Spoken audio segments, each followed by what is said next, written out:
नमस्कार मित्रांनो मी आज तुमच्यासाठी घेऊन आलोय विदर्भाची स्पेशल अशी आणि एकदम चमचमीत आणि टेस्टी अशी डाळ कांद्याची रेसिपी। विदर्भामध्ये डाळ कांद्याची भाजी ना एकदम मस्त बनवली जाते आणि तेवढीच आवडीने खाल्ली पण जाते। आणि त्याचबरोबर मित्रांनो डाळ कांद्याची भाजी बनवायला पण तेवढीच सोपी आहे। म्हणजे यामध्ये तुम्हाला स्पेशल असे मसाले वगैरे टाकायची काहीच गरज नाहीये। तुमच्या घरामध्ये जे मसाले अवेलेबल असतात ना त्याच मध्ये एकदम मस्त बनते, एकदम चविष्ट अशी बनते। चला तर मग बोलत कशाला बसायचं, फटाफट रेसिपीला स्टार्ट करूया ना।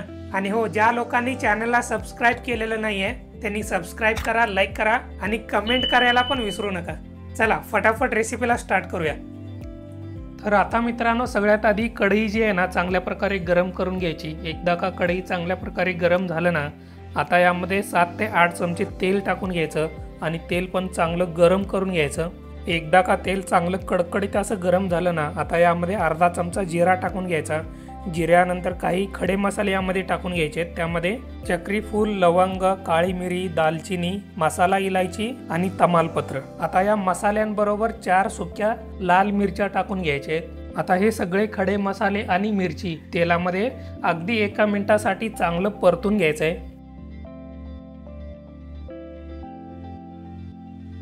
एकदा का मसाला आणि मिरची तेलामध्ये चांगल्या प्रकारे परतून घेतलं आणि मसाल्यांचा जो वास आहे ना सुटायला चालू झाला की आता यामध्ये बारीक कापलेला 2 वाटी कांदा टाकून घ्यायचा। आता या कांद्याबरोबरच अगदी थोडंसं मीठ टाकून घ्यायचंय। म्हणजे मिठामुळे कांद्यामध्ये जे पाणी असतं ना ते सुटतं आणि कांदा चांगला परतला जातो आणि पटकन परतला जातो। डाळ कांद्याची भाजी बनवतोय म्हटल्यावर थोडासा कांदा तुम्ही जास्तीचा जरी टाकलात ना तरी चालेल, काही प्रॉब्लेम नाही। पण कांदा जो आहे ना एकदम मऊदार असा तेलामध्ये परतून घ्यायचा आहे।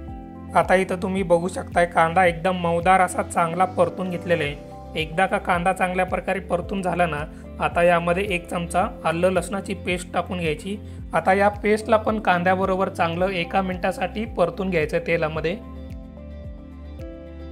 एकदा का कांदा आणि आलं लसणाची पेस्ट चांगल्या प्रकारे परतून झालं ना आता यामध्ये 1 ते 2 चमचे लाल मिरचीची पावडर टाकून घ्यायची आणि त्याचबरोबर यामध्ये 1 चमचा जिरा पावडर, 1 चमचा धना पावडर, पाव चमचा हळद आणि आता सगळ्यात शेवटी 1 चमचा कांदा लसूण मसाला। तसं बघायला गेलं तर डाळ कांद्यामध्ये ना काळा मसाला टाकला जातो। जर तुमच्याकडे काळा मसाला नसेल तर तुम्ही कांदा लसूण मसाला पण यूज करू शकता। आता यामध्ये अगदी थोडंसं पाणी टाकून घेतलेलं आहे कारण यामध्ये आपण पावडर मसाले टाकल्यामुळे ना मसाले जळू नयेत म्हणून यामध्ये पाणी टाकून घेतलेले आहे। आणि चांगल्या प्रकारे हा जो मसाला आहे ना आपल्याला परतून घ्यायचा आहे 3 ते 4 मिनिटासाठी। एकदा का मसाला चांगल्या प्रकारे परतून झाला ना आता यामध्ये भिजवून घेतलेली हरभऱ्याची डाळ टाकून घ्यायची। ही जी डाळ आहे ना मी 2 तासासाठी पाण्यामध्ये भिजत ठेवली होती। आता बघितलं तर एकदम चांगल्या प्रकारे मऊदार अशी डाळ भिजून रेडी झालेली आहे। अशा पद्धतीने आपल्याला डाळ भिजून घ्यायची। आता हे या मसाल्यामध्ये टाकून घेतो आणि चांगल्या प्रकारे मिक्स करून घेतो सगळं। आता यामध्ये 3 ते 4 ग्लास ना पाणी टाकून घ्यायचंय आणि चांगल्या प्रकारे मिक्स करून घ्यायचंय। त्यानंतर ना झाकण लावून घ्यायचं आणि ही जी डाळ आहे ना एकदम मऊदार अशी शिजेपर्यंत हे शिजून घ्यायचंय। जर आधेमध्ये तुम्हाला गरज पडल्यास यामध्ये परत पाणी टाकून घेऊ शकता आणि चमच्याने हलवून पण घेऊ शकता जेणेकरून खाली करपणार नाही।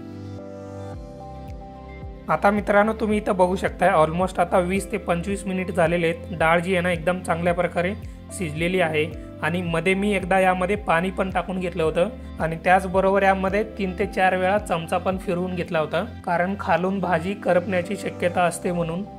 आता जर तुम्ही इथं बघितलात तर डाळ जी आहे ना एकदम मऊदार अशी शिजलेली आहे। हे बघा, हे अशा पद्धतीने डाळ आपल्याला मऊदार अशी शिजून घ्यायची आहे। आता मित्रांनो यामध्ये चवीपुरतं मीठ, 1 चमचा साखर म्हणजे तिखटपणा थोडासा बॅलन्स होईल आणि त्याचबरोबर यामध्ये थोडासा लिंबाचा रस टाकून घ्यायचा आणि आता सगळ्यात शेवटी कोथिंबीर भरपूर सारं। आता हे सगळं चांगल्या प्रकारे मिक्स करून घ्यायचं आहे।